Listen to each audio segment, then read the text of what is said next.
Quand on pense au président, on a souvent l'image de personnes puissantes, influentes, plus occupées à gérer les affaires de l'État, à faire de la diplomatie, ou à résoudre des crises, qu'à étudier des sujets complexes, ou à se former à de nouvelles compétences.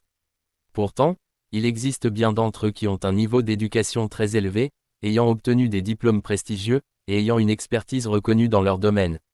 C'est le cas de certains présidents africains, qui ont suivi des parcours académiques remarquables, et qui ont impressionné le monde par leur savoir-faire et leur savoir-être. Dans cette vidéo, nous allons vous présenter le top 10 des présidents africains les plus instruits de tous les temps.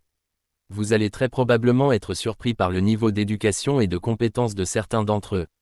Juste avant de commencer, n'oubliez pas de laisser un pouce bleu et de vous abonner à la chaîne pour ne rater aucune de nos prochaines vidéos.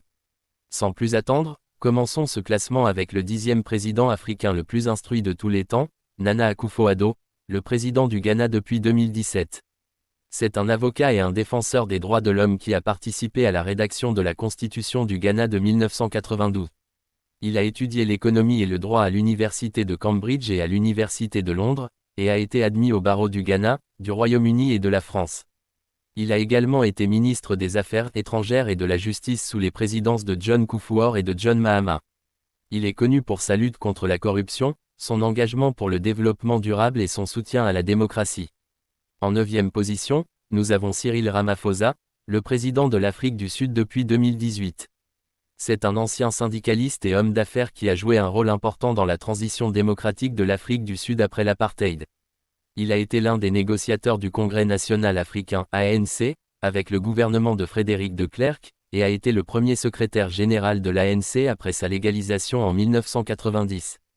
Il a étudié le droit à l'Université du Nord et à l'Université de Limpopo, et a obtenu un diplôme en droit de l'Université de Londres par correspondance.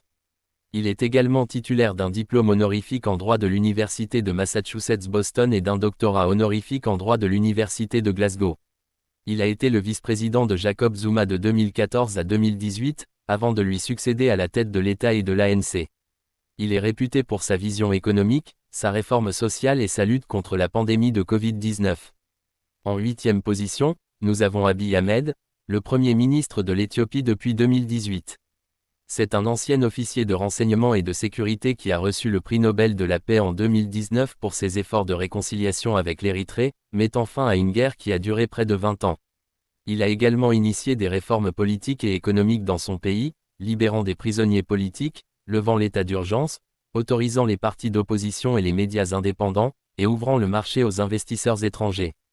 Il possède un diplôme en informatique de l'Institut de technologie de Microlink, une maîtrise en transformation du leadership de l'Université d'Addis Abeba et un doctorat en philosophie de l'Institut pour la paix et la sécurité de l'Université d'Addis Abeba. Il parle couramment l'amharique, l'oromo, le tigrinya et l'anglais. En 7e position, nous avons Paul Kagame, le président du Rwanda depuis 2000. C'est un ancien chef militaire qui a joué un rôle clé dans la fin du génocide rwandais de 1994, qui a fait plus de 800 000 morts. Il a été le chef du Front patriotique rwandais, FPR, une rébellion armée qui a renversé le régime hutu extrémiste et a mis en place un gouvernement d'unité nationale. Il a ensuite été vice-président et ministre de la Défense, avant de devenir président en 2000. Il a été réélu à plusieurs reprises, avec des scores supérieurs à 90%. Il a étudié à l'Académie militaire du Nigeria, à l'école de commandement et d'état-major du Kenya et à l'école de défense des États-Unis.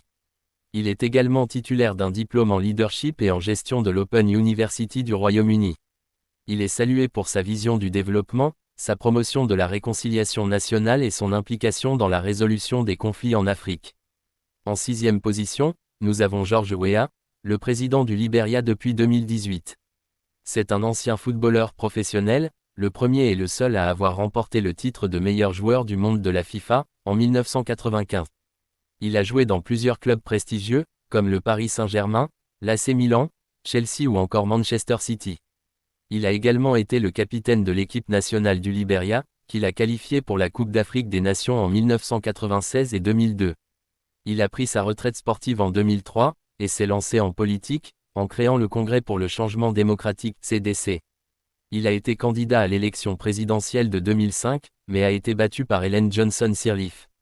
Il a ensuite été élu sénateur en 2014, et président en 2017, avec plus de 60% des voix. Il a obtenu à titre honorifique une licence en gestion des sports de l'université Parkwood, Londres. En plus de cela, il est titulaire d'un diplôme en administration des affaires de l'université de Devry à Miami et d'une maîtrise en gestion de la Graduate School of Management de Keller. Il est connu pour sa popularité, son charisme et son engagement pour la paix, l'éducation et la jeunesse. En 5e position, nous avons Faure Essosimna Gnassingbé, le président du Togo depuis 2005, après la mort de son père Gnassingbé Yadema, qui avait déjà dirigé le pays pendant environ 38 ans. Il a été élu à 3 reprises, en 2005, en 2010 et en 2015. Il a également modifié la Constitution en 2019, pour limiter le nombre de mandats présidentiels à 2, mais sans effet rétroactif, ce qui lui permet de se représenter en 2020 et 2025.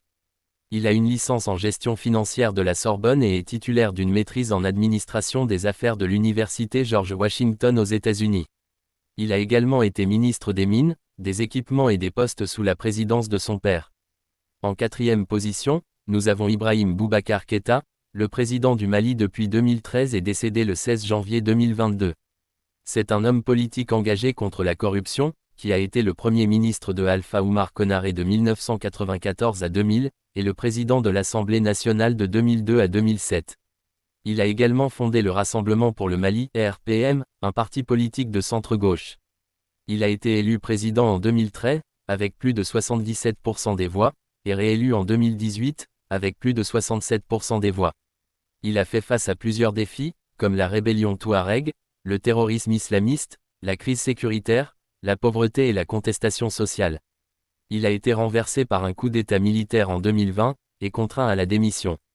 Il a étudié au lycée Janson de Sailly à Paris et au lycée Askia Mohamed à Bamako, puis à l'université de Dakar, à l'université de Paris 1 et à l'Institut d'histoire des relations internationales contemporaines. Il possède 3 diplômes en relations politiques internationales, en histoire et en sciences politiques, dont des diplômes d'études supérieures en sciences politiques et en relations internationales. Il est également titulaire d'une maîtrise en histoire.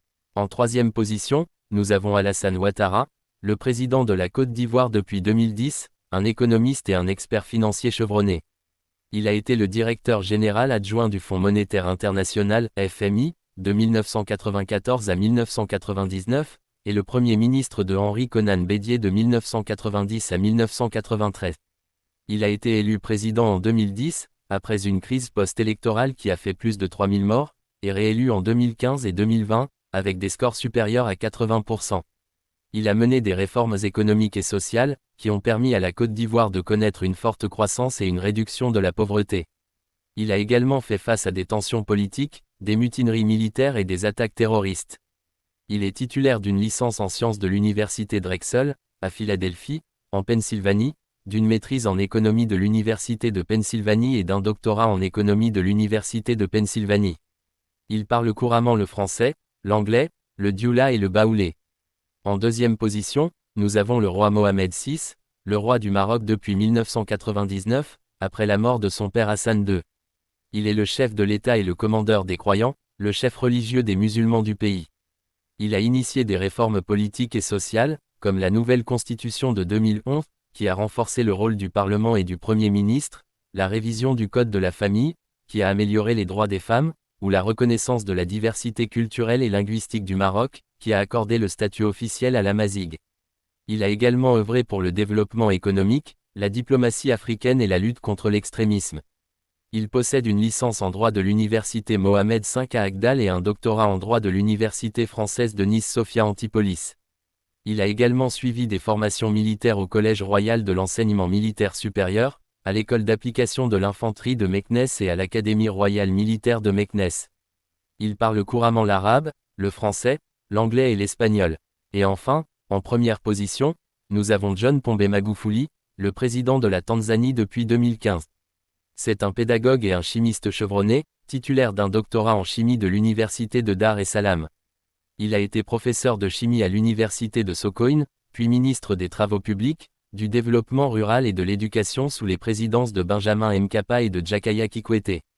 Il a été élu président en 2015, avec plus de 58% des voix, et réélu en 2020, avec plus de 84% des voix. Il est surnommé « le bulldozer » pour sa volonté de combattre la corruption, de réduire les dépenses publiques et de réaliser des projets d'infrastructure. Il est également controversé pour sa restriction des libertés civiles, sa gestion de la pandémie de Covid-19 et sa répression des opposants. Il est décédé le 17 mars 2021, des suites d'une maladie cardiaque. Nous sommes arrivés à la fin de ce top 10 des présidents africains les plus instruits de tous les temps. Nous espérons que vous avez appris des choses intéressantes et que vous avez aimé la vidéo. Si c'est le cas, n'hésitez pas à laisser un pouce bleu, à vous abonner à la chaîne et à activer la cloche de notification pour ne rien rater de nos prochaines vidéos. Nous vous disons à bientôt pour un nouveau sujet passionnant.